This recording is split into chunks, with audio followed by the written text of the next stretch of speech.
start the recording and then go for sharing. Uh, just a brief look at what we have done up to now. The first thing that we did in this course was how to locate root of a nonlinear equation fx is equal to 0. And for that, we told you that y is equal to fx is a function whose graph may be like this. So when we are solving fx is equal to 0, we are in fact trying to find out values of x for which fx या y जो है वो 0 हो. So graph say if you can plot the graph, you can have some idea that where the graph is crossing the x-axis.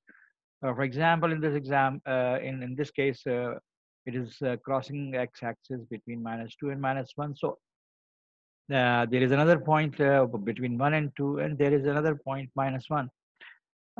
If you're not able to make the graph, then uh, the mathematical condition that is used to explore this problem of locating the root is based on this theorem. If a function f is continuous over an interval a to b, and the signs of function values at the endpoints, that is a and b, they are opposite. fa and fb are of opposite sign, which can be checked by taking product of fa and fb. Then there exists at least one point C between A and B where function value will be 0. That means C will be a root of the equation that we are talking about. So that is the first thing that we considered. Uh, so to try if you want to solve any nonlinear equation, uh, we use either plotting the graph and have some idea that where the graph is crossing x-axis, and that x value will be the root of the given equation. If we are not able to do this thing, that is make the graph, then we are to use this condition. And how to use this condition is was discussed using examples and the Excel sheet. I hope you remember how we use the Excel sheet to locate a root of e power x minus 3x is equal to 0. हमने Excel के जरिए x और इस function की values calculate की. जी x is equal to 0 लिया, x is equal to 1 लिया, x is equal to 2 लिया, and see what's the function value at one of the points. X is equal to 0, its value is positive. At 1 it is negative. So we have 0 and 1 where function values are of opposite sign. So change of sign rule is what we also call it. So यहाँ change of sign बता रहा है 0 और 1 के दरमियान एक root है, and then at x equal to 2 it is again positive. So there is another root between 1 and 2. So we located the root. That means we found the interval that contains the root. If we find such an interval which contains the root, we say that a root is bracketed between a and b. अगर a b interval है और हमें ये condition मिल गई है कि fa और fb के sign opposite हैं, हम कहते हैं कि a root is bracketed between a and b. Another example I discussed, and we saw that change of sign is between 0 and 1 and 1 and 2, not between 2 and 3. So we cannot say that there is a root between 2 and 3 or not, because function values are of same sign. So if function values are of different sign across the ends of an interval, then that interval contains a root. That is a basic thing. Then we moved on to learn a method with the help of which we can actually find the root. So for example, अगर मैं इम्तिहान के नुक्ते से बात कर रहा हूँ या किसी क्विज के नुक्ते से बात कर रहा हूँ, तो I may give you a problem कि भाई ये इक्वेशन है, इसका रूट निकालो. Say correct to 5 decimal places. So there is a question कि there is an equation fx is equal to 0. Find the root of this. Correct to 5 decimal places. So we have two aspects to this question. One, we have to locate the root. जैसे कि अभी हमने describe किया. Change of sign. X की value 0, 1, 2, 3, 4 डालते जाएंगे. Change of sign जहाँ मिलेगा वहाँ रुक जाएंगे. So that will locate the root. once you locate the root, then अभी क्लास स्टार्ट नहीं हुई है अब्दुल राफे, अभी मैं पिछली चीजें डिस्कस कर रहा हूँ.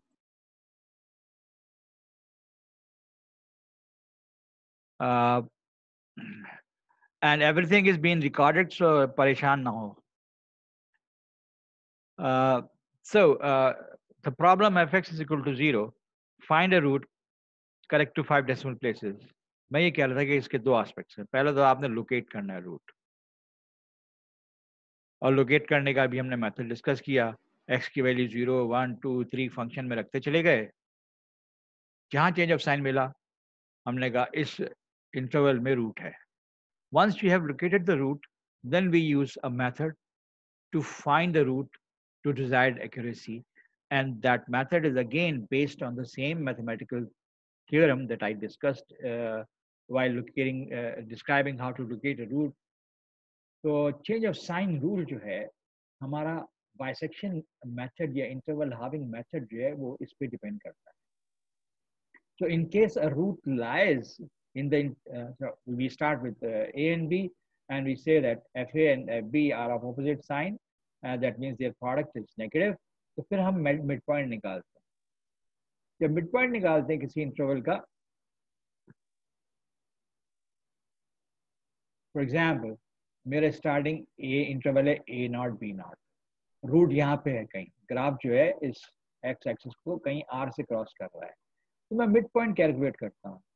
अब जब मिड पॉइंट कैलकुलेट करता हूँ तो मैंने असल में इंटरवल ए बी के दो हिस्से कर दिए. अब रूट या तो लेफ्ट वाले हिस्से में होगा या राइट वाले हिस्से में होगा. इस तस्वीर के हिसाब से the root is between in the left part of the half interval from A naught to M naught. तो अब मेरा नया इंटरवल जो है वो ये हो जाएगा, A1 B1 कह दूंगा, M naught को B1 कह दूंगा, और फिर मिड पॉइंट कैलकुलेट करूंगा. अब नया जो मिड पॉइंट है उससे फिर दो इंटरवल हो जाएंगे.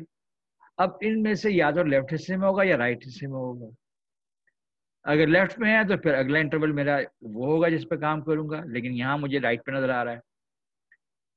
जब रूट M1 से B1 के दरमियान है तो अब M1 को मैं A2 कह दूंगा, तो मेरा नया AB इंटरवल जिसमें मुझे काम करना है वो ये हो गया.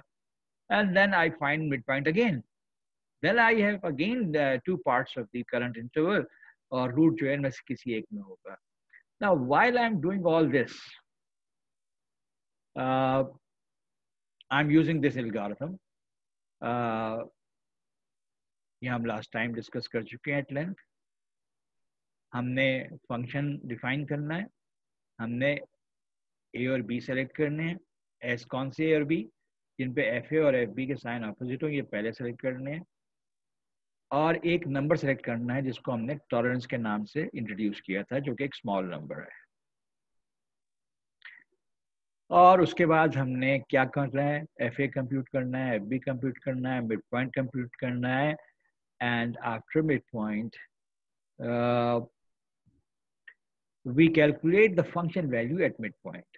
अब तीन फंक्शन वैल्यूज हैं, F A, F B, F M. To start with F A और एफ बी के साइन ऑपोजिट थे. अब हमने देखना है कि एफ ए और एफ एम के साइन ऑपोजिट है या एफ बी और एफ एम के साइन. अगर एफ ए और एफ बी एफ एम के साइन ऑपोजिट है तो इंटरवल ए और इंटरवल ए एम में रूट है. अगर एफ बी और एफ एम के साइन ऑपोजिट है तो फिर रूट एम और बी के दरमियान है. This is what we discussed. On the basis of this, we did some calculations. I did an example. I discussed an example. Here it is. So we have cos x minus e power minus x. And I state here that the process of locating root tells us that a root lies between 1 and 2. मैंने यहाँ किया नहीं है ये, मैंने वैसे ही करके आप. अच्छा, क्वेश्चन के नजर से मैंने कह रहा था कि दो चीजें इंपॉर्टेंट है. F X is equal to 0, find a root correct to 5 decimal places. तो एक एस्पेक्ट है जो रूट लोकेट करना, जो मैं सिखा चुका आपको. दूसरा एस्पेक्ट है कि 5 डेसिमल प्लेसेस तक एक्यूरेसी हासिल करना. कभी ऐसा भी हो सकता है कि मैं आपसे कहूँ कि F X is equal to 0 एक इक्वेशन है, find a root of this equation in this given interval. तो इसका मतलब है लोकेटिंग रूट आपने नहीं करना, इंटरवल आपको दिया हुआ है। हाँ, ये जरूर चेक कर लें जो इंटरवल आपको दिया हुआ है उस पर एफ ए और एफ बी ऑपोजिट साइन है या नहीं। तो in this case F A positive है, एफ बी नेगेटिव है, मिड पॉइंट कैलकुलेट किया और मिड पॉइंट पे फंक्शन वैल्यू नेगेटिव आई। जब मिड पॉइंट पे फंक्शन वैल्यू नेगेटिव आई, इसका मतलब ए पे पॉजिटिव, एम पे नेगेटिव, बी पे नेगेटिव, एम पे नेगेटिव। तो एम और बी के दरमियान तो रूट नहीं हो सकता क्योंकि ये इनके साइन सेम है, ए और एम के दरमियान हो सकता है। तो अब जो मिड पॉइंट था उसने बी की जगह ले ली क्योंकि रूट अब 1 और 1.5 के बीच में है, और ये कैलकुलेशन दोहराई है। ओके जी, in this way and the last thing that is discussed when I was describing this method was the structure of this table. ये तो सिर्फ हमारा काउंटर है, पहली आइट्रेशन जिसको हमने 0 कहा हुआ है, 14th आइट्रेशन जिसको हमने 13 कहा हुआ है, ये स्टार्टिंग इंटरवल है। इस इंटरवल के एंड पॉइंट पे फंक्शन वैल्यूज हैं, मिड पॉइंट है और मिड पॉइंट पे फंक्शन वैल्यूज है। इस टेबल के स्ट्रक्चर की खास बातें क्या थी? एक खास बात ये थी कि मिड पॉइंट पे जो फंक्शन वैल्यू कैलकुलेट कर रहे हैं वो छोटी से छोटी होती चली जा रही है। ये वाई वैल्यू है और हमें क्या चाहिए, वो वाई वैल्यू जिसपे ये 0 हो जाए। 0 ना हो तो कम से कम बहुत छोटा हो जाए, लाइक 10⁻⁻5 हो गया ये। दूसरी तरफ एम मिड पॉइंट जो है, वो मिड पॉइंट के रिजल्ट्स जो है ये एक ऐसे सीक्वेंस ऑफ नंबर्स हैं जो कन्वर्ज कर रहा है। कन्वर्जेंस कैसे पता चल रही है? Last mid point and the previous mid point, ये 4 डेसिमल प्लेसेस तक इक्वल है। इसका मतलब है 4 डेसिमल प्लेसेस की एक्यूरेसी आ चुकी है। सो मैं अगर आपसे कहूं कि 5 डेसिमल, तो फिर आप मजीद काम कीजिए, लेकिन मैंने यहाँ रोक दिया। और 13 तो नहीं, 14 हो गई यहाँ इटरेशंस। आफ्टर 14 आइट्रेशंस एम की वैल्यू जो है इतनी आई। हाँ हाँ, मैंने पिछली वाली वैल्यू लिखी हुई है, या ये 13 ही काउंट होंगी। So this is the required root correct to 4 decimal places. So that's it, what we discussed about uh, bisection method। और ये मैंने यहाँ पे डिस्क्राइब किया था कि इस मेथड के खास बातें जो नोट करने की वो क्या है। अगर फंक्शन कंटिन्यूस है और एक ऐसा इंटरवल मिल जाता है दैट कंटेन्स द रूट और that brackets the root, bisection method always converge, यानी हमें हमेशा इससे रिजल्ट मिलता है। बुराई इसकी ये है कि ये स्लो है, कन्वर्जेंस इसका स्लो है। एक और अच्छा है इसकी ये है कि हम पहले से मालूम कर सकते हैं कि कितने डेसिमल प्लेसेस की एक्यूरेसी के लिए कितना काम करना पड़ेगा। तो ये मैंने यहाँ पे डिस्क्राइब किया था कि ये क्यों है, क्योंकि रूट जो है वो मिड पॉइंट से कितने फासले पर होगा, वो हमेशा इंटरवल साइज से कम होगा। और अगला जब आप देखेंगे तो वो और करीब आ जाएगा, अगला मिड पॉइंट और करीब आ जाएगा, अगला मिड पॉइंट और करीब आ जाएगा। तो इन कंडीशंस को यहाँ हमने डिस्क्राइब करके ये फॉर्मूला अल्टीमेटली डेवलप किया था कि मुझे अगर डी डेसिमल प्लेसेस की एक्यूरेसी चाहिए तो मुझे कितनी आइट्रेशंस करनी पड़ेंगी, तो ये नंबर सॉल्व करना पड़ेगा, इससे कम आइट्रेशन करनी पड़ेंगी। ये नंबर आमतौर पे डेसिमल नंबर आता है, तो इसका जो इंटीजर पार्ट है that will B n। So with that, I conclude the revision of my previous lecture. So last 10 to 15 minutes मैंने पिछला लेक्चर रिपीट किया है एंड रिकॉर्ड किया है। Now I am going to consider, okay, before considering a new screen, let me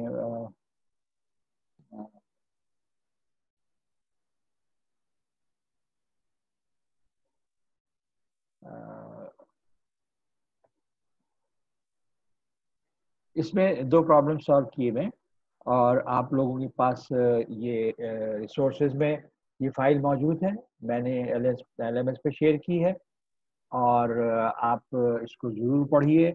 ये जो problems मैंने आपको सॉल्व करके दिए हैं वो ज़रूर सॉल्व कीजिए। एक्सेल शीट का इस्तेमाल मैंने बताया था, उसको भी करने की कोशिश कीजिए। Exercises Perhaps today or tomorrow I will upload कि आप लोगों को exercises दूं और आप उनको solve करें और we can I can ask you that you submit solutions of those exercises as assignment so that I start some evaluation कि मेरे students जो हैं वो मेरी सुन के कितना समझ रहे हैं और कितना सीख रहे हैं. So now let me go to the next topic. The next topic is secant method. Now, I hope you remember while studying calculus that there used to be a concept of tangent line and a secant line. Tangent line is a line which intersects the graph only at one point and remains on one side of the graph. Whereas secant line is obtained by taking joining 2 points on the graph of a function, join them together, this red line, this is secant line. So this secant line can also be used to obtain the root of a given equation. अगर आप को font से कोई problem है तो font में इजाफा कर दूं या व्यू बढ़ा दूं? मेरे ख्याल व्यू बढ़ा दूं. कितना कर दूं?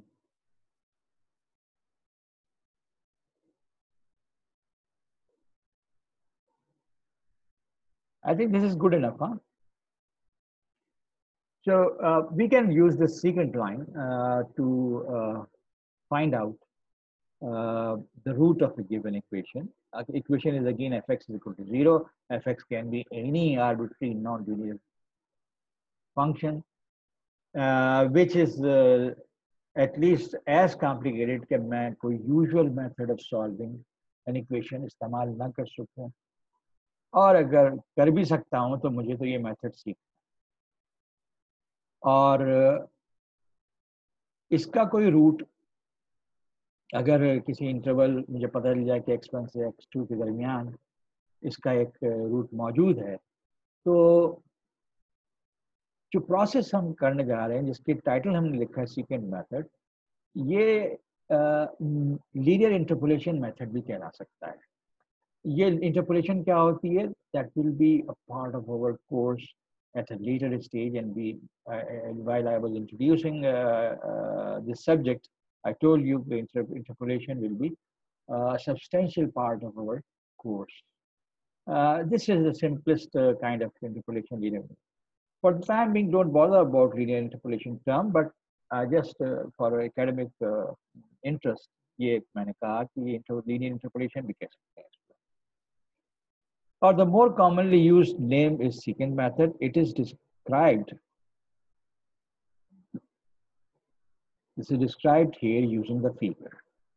Now, how this figure describes the method? ये वही ग्राफ है जो मैंने पहले लोकेटिंग द रूट वाले उसमें इस्तेमाल किया था, और मैंने आपसे कहा था कि एक रूट जो है 1 और 2 के दरमियान है.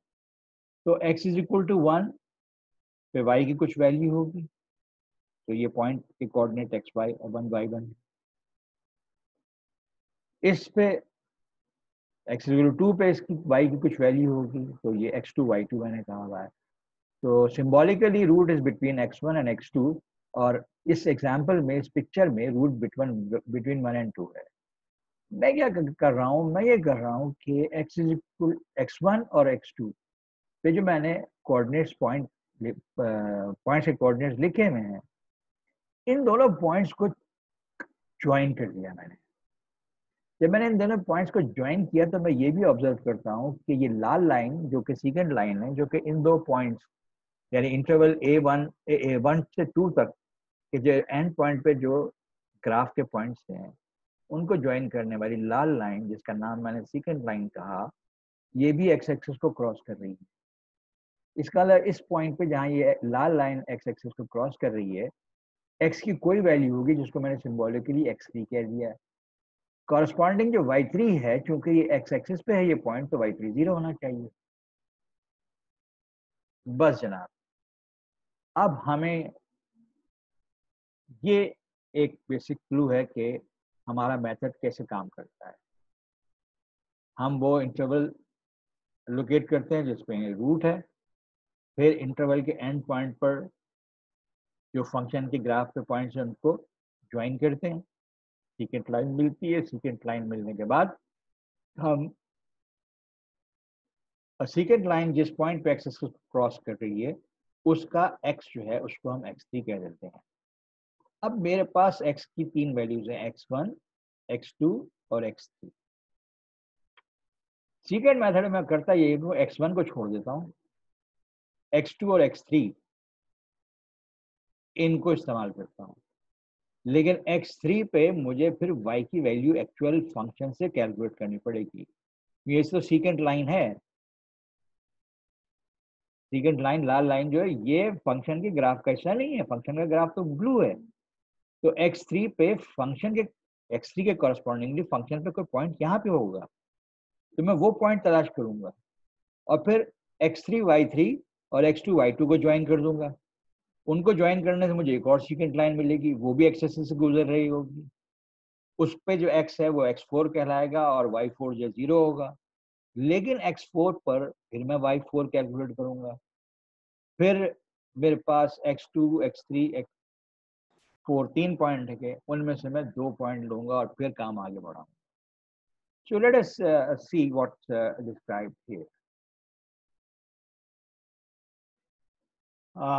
कोई फंक्शन है हमारे पास, x1 y1 एक पॉइंट है ग्राफ पे, x2 y2 दूसरा पॉइंट है ग्राफ पे, और सीकेंट लाइन जो है रूट जो है कहीं x is equal to r पे है। This is the root, x is equal to r, जिस पे fr 0 होगा।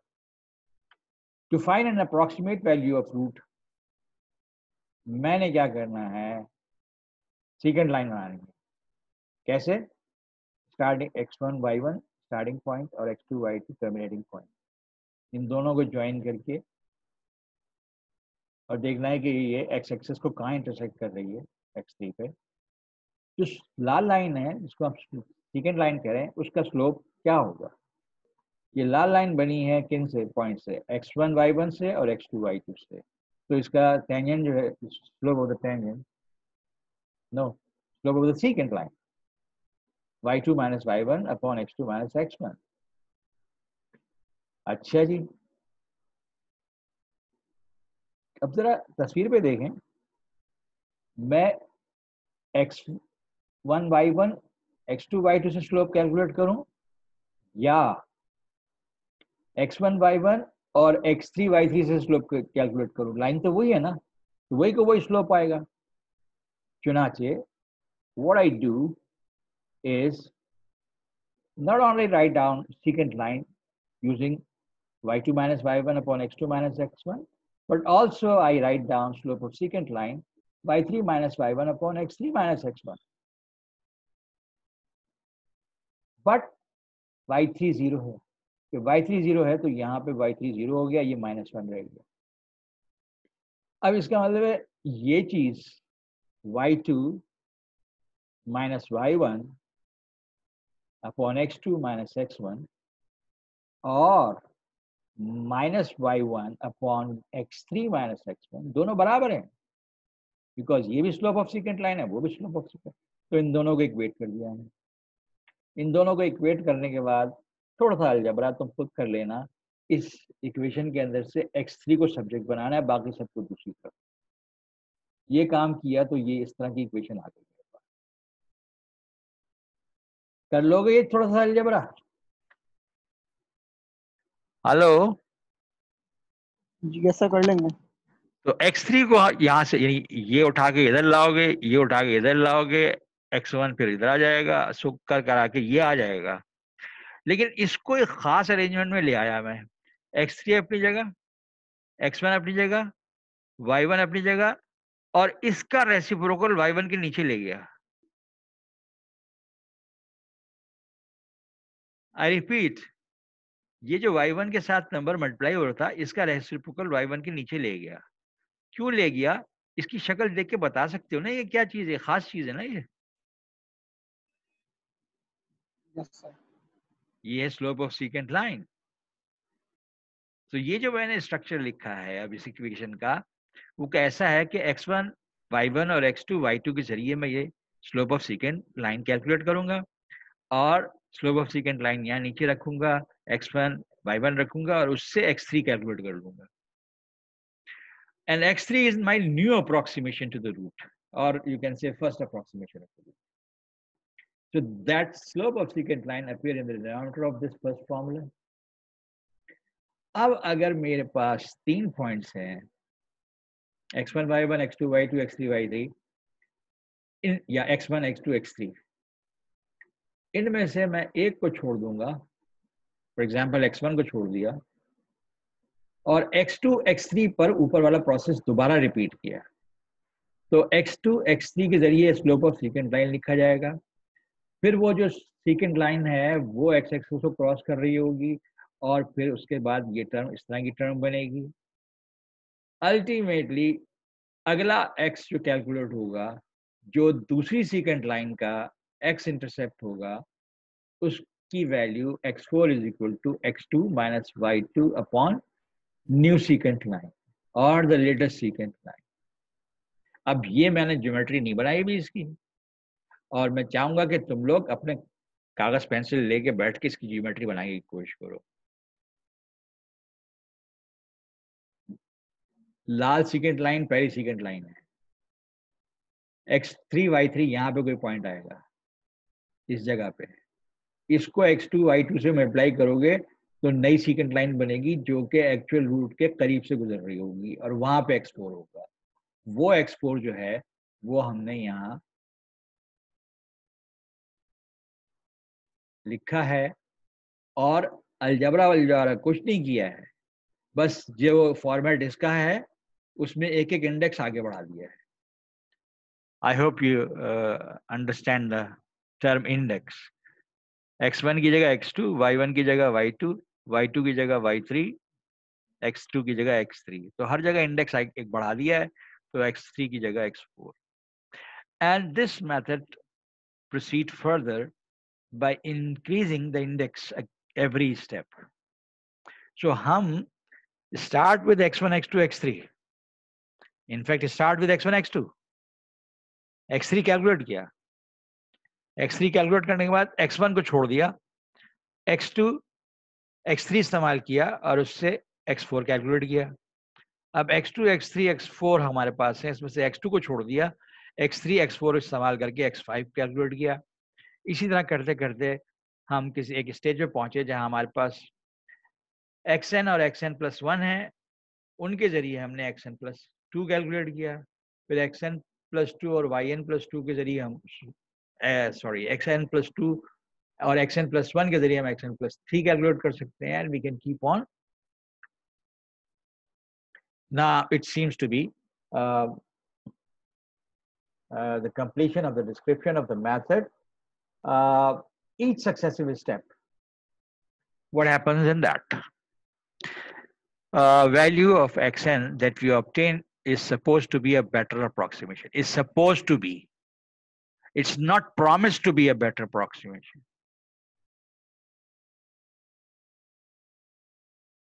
The way we use this is, we have just described this process. The new x calculator is only supposed to be a better approximation or approximate value of the actual root r. There are two serious issues that need to be noted and should be taken care of. पहली चीज तो ये है कि ये sequence of numbers जो हमारा इस प्रोसेस से डेवलप हो रहा है, x3 आ रहा है, फिर x4 आ रहा है, फिर x5 आ रहा है, x6 and so on, should be a converging process. That means एक सिंगल रियल नंबर की तरफ जा रहा हो। ये ना हो कि x3 जो है वो 3 आ गया, x4 जो है वो 7 आ गया, x5 जो है वो -8 आ गया, और x6 जो है वो 500 आ गया, और x7 ये नहीं। x3 अगर 1.5 है तो x4 जो है 1.42 आ जाए, x4 1.39 आ जाए, 1.38756 आ जाए, converging to a single number. सो एक तो हमें ये देखना है, this should be a converging to a single real value that serves as the approximate value of the required root. In case slope of secant line comes out to be small, ये गड़बड़ कर देगा। देखो अपने जितने भी फॉर्मूले लिखे इनकी शक्ल पे गौर करो, ये पहला लिखा है, ये है slope of second line in the denominator. अगर डिनोमिनेटर स्मॉल आ जाए तो ये नंबर क्या होगा, स्मॉल होगा कि लार्ज होगा? ओवरऑल नंबर लार्ज लार्ज होगा। इसका मतलब x1 और x3 के दरमियान फर्क बड़ा हो जाएगा। सिमिलरली अगली दफा जो स्लोप ऑफ सेकेंड लाइन है अगर वो छोटा हो तो फिर x2 और x4 जो है बहुत दूर हो जाएंगे। तो किसी भी स्टेज पे स्लोप ऑफ secant line छोटा नहीं आना चाहिए। If slope of secant line comes out to be small number, this sequence of result will not converge and the method will fail to produce result. Second thing, when do we stop this iteratory process? हम इस process को कैसे क्यों रोकें, कैसे रोकें, कब रोकें? तो मैं टॉलरेंस का जिक्र पिछले मेथड में कर चुका हूं।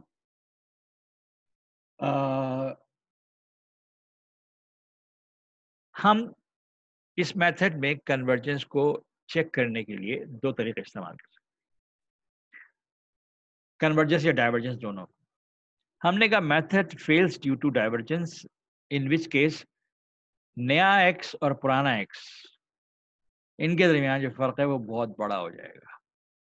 And we need to check that in each iteration. हर दफा हमने ये देखना है कि पिछला एक्स और नया एक्स जो है उसके अंदर डिफरेंस लार्ज आ रहा है कि स्मॉल आ रहा है। और लार्ज आता जा रहा है तो इसका मतलब प्रोसेस कन्वर्ज नहीं कर रहा, फॉरगेट अबाउट दिस। दूसरा मेथड कन्वर्जेस इन केस अगर पिछला एक्स और नया एक्स छोटा हो या फंक्शन की वैल्यू छोटी हो। Remember we are trying to find a solution to F X is equal to 0। तो मुझे वो एक्स चाहिए जिस पे एफ एक्स बहुत छोटा है, 0 आ जाए तो वाह वाह, एग्जैक्ट रूट मिल गया। 0 नहीं आ रहा तो कम से कम जैसे अभी हमने एग्जांपल किया बायस्किन मेथड का 10 टू द पावर -5 इस तरह से आए।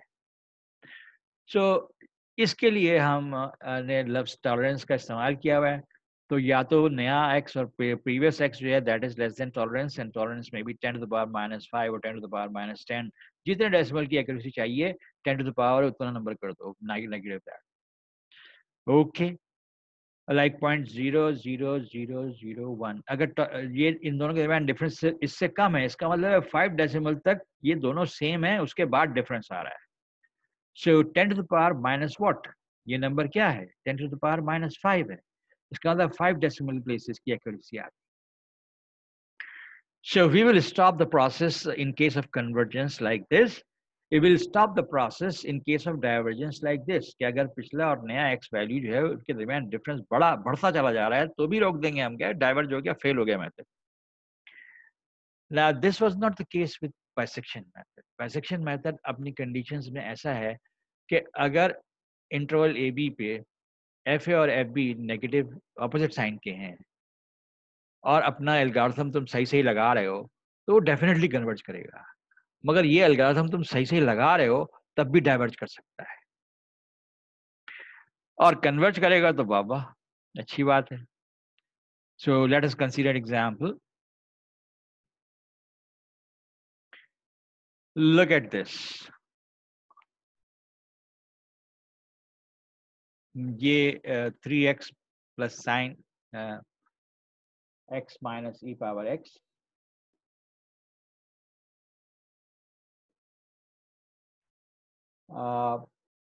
and we need a root correct to 4 decimal places using secant method.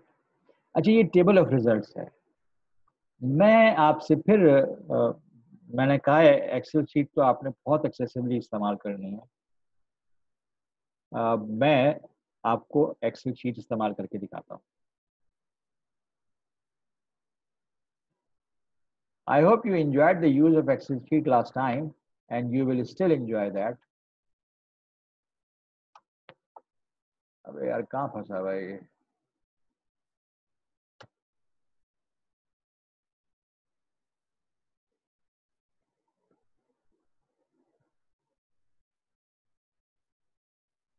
let me share this screen, which is the Excel sheet.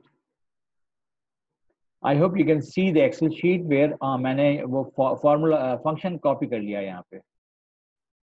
मुझे टेबल ऑफ रिजल्ट जो बनानी है, चाहे मैं एक्सेल में बना रहा हूँ, चाहे मैं मैनुअली काम कर रहा हूँ, चाहे मैं कंप्यूटर पे काम कर रहा हूँ. मैंने ए लिखना है, बी लिखना है जो मेरा स्टार्टिंग इंटरवल होगा, मुझे ए निकालना है, मुझे एफ बी निकालना है, फिर मुझे ओह वहाँ हमने x1 यहाँ पे लिखा था, x2 यहाँ पे लिखा था, ये fx1 था, ये fx2 था और यहाँ x3 था.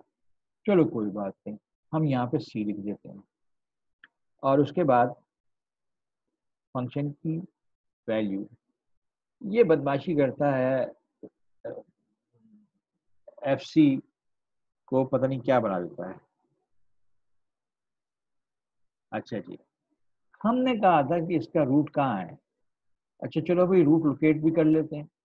x fx रूट लोकेट करने के लिए 0 x पे x इक्वल 0 पे ये फंक्शन कैलकुलेट कर रहे हैं. So it is 3 times the value of x that comes from what? The cell M,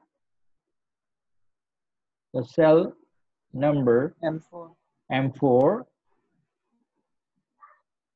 plus sine of M4 minus e power x के लिए exp फंक्शन इस्तेमाल हो रहा है एक्सेल में of M4. So I've got the value of function as -1. 1 पे function की value क्या आएगी, इस फॉर्मूले को कॉपी पेस्ट किया, पॉजिटिव आ गई.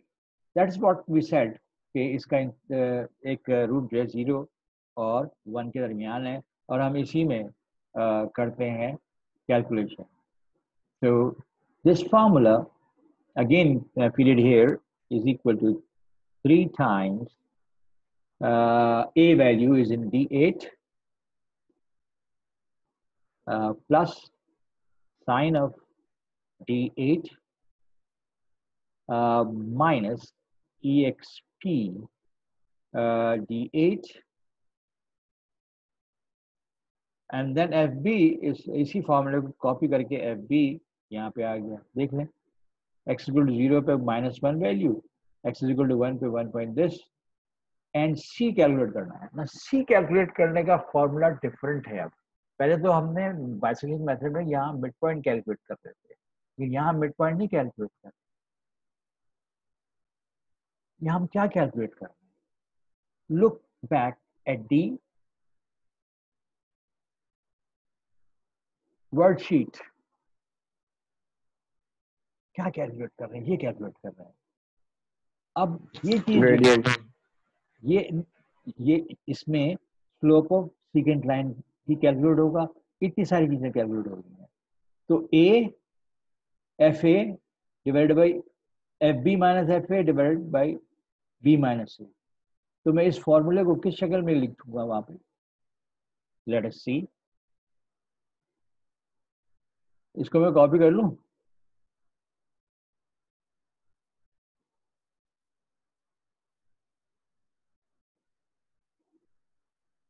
तो go back to Excel sheet और इस फॉर्मूले को भी हम यहाँ कॉपी कर लेते हैं और ये ध्यान में रहे कि x1 मीन्स a. तो इसकी वैल्यू कहाँ से आ रही है? x1 इज a, इसकी वैल्यू आ रही है d8 से. तो is equal to d8 minus y1. y1 जो है फंक्शन की वैल्यू एट a है, which is coming from f8 and that has to be divided by slope of secant line y2 minus y1 यानी fb minus fa divided by b minus a. So fb is in g8 minus fa is in f8 y का difference divided by x का difference, x के difference b minus a which is e8 minus D8। अब ये denominator F8 के denominator में, F8 के denominator में slope of secant line आ गया, ये आ गया ना सीकेंट लाइन। और इस सीकेंट लाइन, इस जो नया C आया जो कि X3 है, X1, X2 और X3, ये X3 के बराबर है, इस पर फंक्शन की वैल्यू, तो मैं यहाँ से फॉर्मूला कॉपी करके यहाँ फीड कर दूं। अब ये जो है, ये X1 था, ये X2 था, ये X3। हमने ये कहा हुआ था सीकेंट मेथड के लिए, हमने क्या कहा था भाई, X1 X2 को इस्तेमाल किया, X3 निकाला, X1 को छोड़ दिया, X2 X3 को इस्तेमाल किया, X4 निकाला, X2 X3 X4 में से X2 को छोड़ देंगे, X3 X4 इस्तेमाल करके अगला निकालेंगे। यानी 3 वैल्यूज में जो सबसे पहली वैल्यू है वो छोड़ देंगे। तो going back to the Excel sheet, तो भाई ये A की वैल्यू छोड़ दो, X2 अब पहली वैल्यू हो जाएगी, तो इज इक्वल टू E8। नई वैल्यू जो हमने अभी X3 कैलकुलेट किया है वो H8 में है, इज इक्वल टू H8। और उसके बाद यहाँ से लेके यहाँ तक सारे फॉर्मूले कॉपी ड्रैग किया, एक एडिशन कंप्लीट हो गई। अब यहाँ से लेके वहां तक सब फॉर्मूले हैं, देखो यहाँ इज इक्वल टू E8, ठीक है, यहाँ क्या है H8। तो सब्जेक्ट इस पूरी लाइन में हर सेल में फॉर्मूले हैं, लिहाजा मैं यहाँ से यहाँ तक पूरी लाइन सेलेक्ट करूंगा, सेलेक्ट करके कॉपी ड्रैग। ओह, फंक्शन की वैल्यू 0 आ गई, कहाँ पे आ गई 0, यहीं पे आ गई 0। Oh, this is converged and converged very rapidly. This has converged and converged very rapidly. तो हमें एकदम से लगने लगेगा कि यार ये तो बहुत अच्छा मेथड है। अच्छा, देखें कि मैंने वहां पे क्या दिया हुआ था भाई,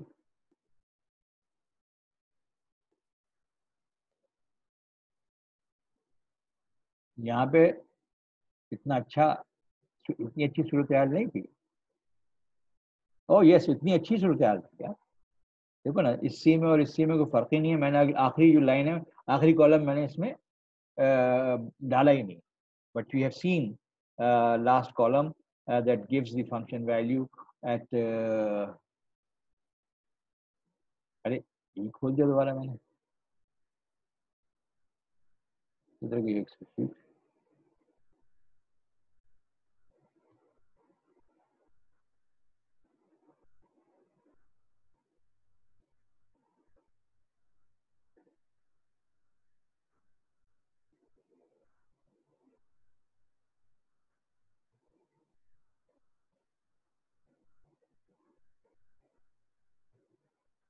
ये तो मैंने FC वाला कॉलम वहाँ वर्ड फाइल में नहीं बनाया हुआ था, और हम ये डिस्कस कर चुके थे कि या तो हम लास्ट एक्स वैल्यू और प्रीवियस एक्स वैल्यू के दरमियान डिफरेंस चेक करेंगे, या फंक्शन की वैल्यू चेक करेंगे कि छोटी हो गई है तो प्रोसेस रुक जाए। आगे जाके गड़बड़ क्यों हो रही है? आगे जाके गड़बड़ इसलिए हो रही है कि कहीं डिवीजन बाय 0 आना शुरू हो गया है, लिहाजा उससे पहले ही जहां हमें तो रिजल्ट मिल चुका, हमें तो रिजल्ट यही मिल गया। और अगर हम इस कॉलम को देखना चाहें कि x value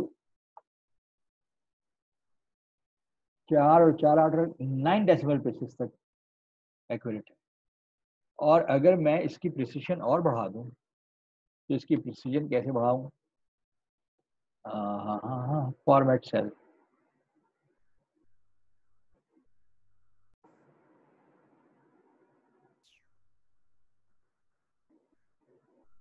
I don't know why this Zoom was temporarily disconnected. I was discussing the Excel sheet. Are you with me? Yes, sir. Okay. तो मैंने ये जो नए एक्स कैलकुलेट हम कर रहे हैं ना, इसमें प्रिसीजन बढ़ाया। तो आप देखें 1 2 4 6 8 10 11 12 डेसिमल तक सेम है, और उसके बाद जाके उससे भी ज़्यादा। So this is the way we use secant method. But मैंने इससे पहले ही आपको वार्न कर दिया है यहाँ पर कि method can fail due to divergence, in which case new x value and the previous x value may not be close, may be far away. तो इस चीज से बचने के लिए हमें कुछ करना पड़ेगा। But let us finalize or formally complete discussion on secant method, which is uh,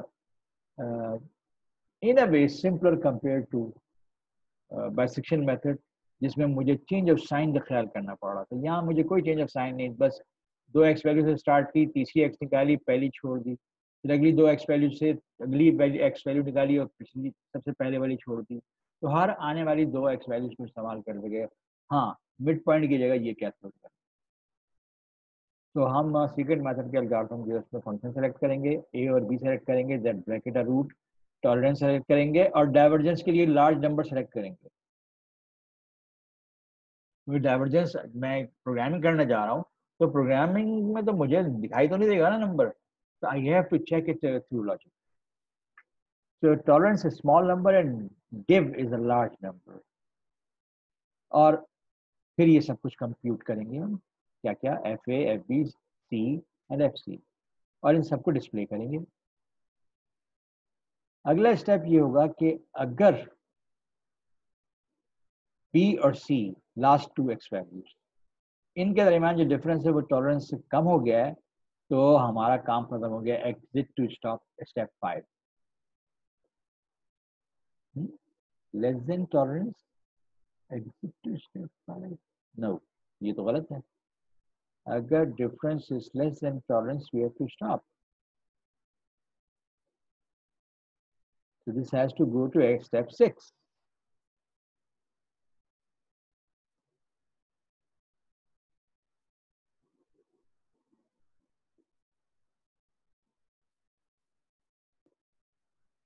So you can say that C is an display.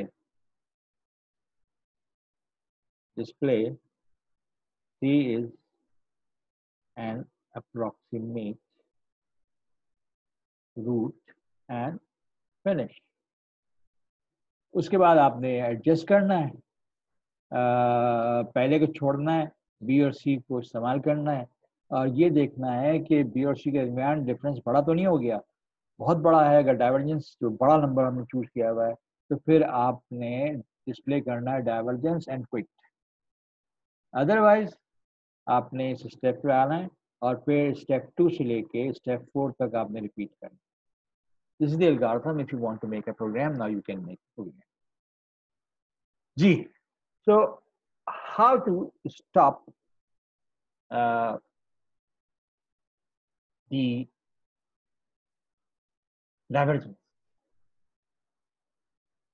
For that, we have a slight modification in this method, and the new method is called method of false position, but I will discuss it in our next session.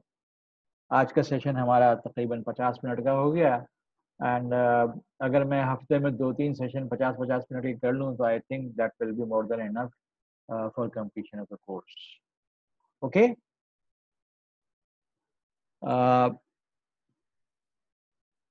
आपके पास resources में file मौजूद है, उसमें PDF format में है।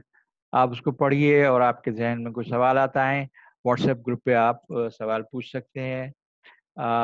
मैं ये recording जो है ये आपको अभी अपलोड कर दूंगा।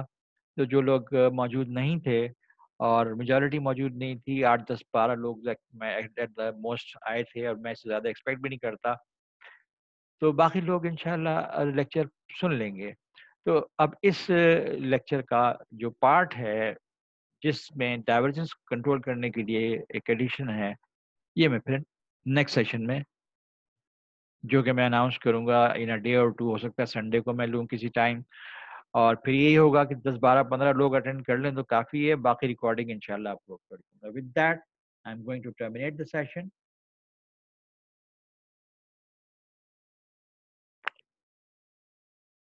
First I stop the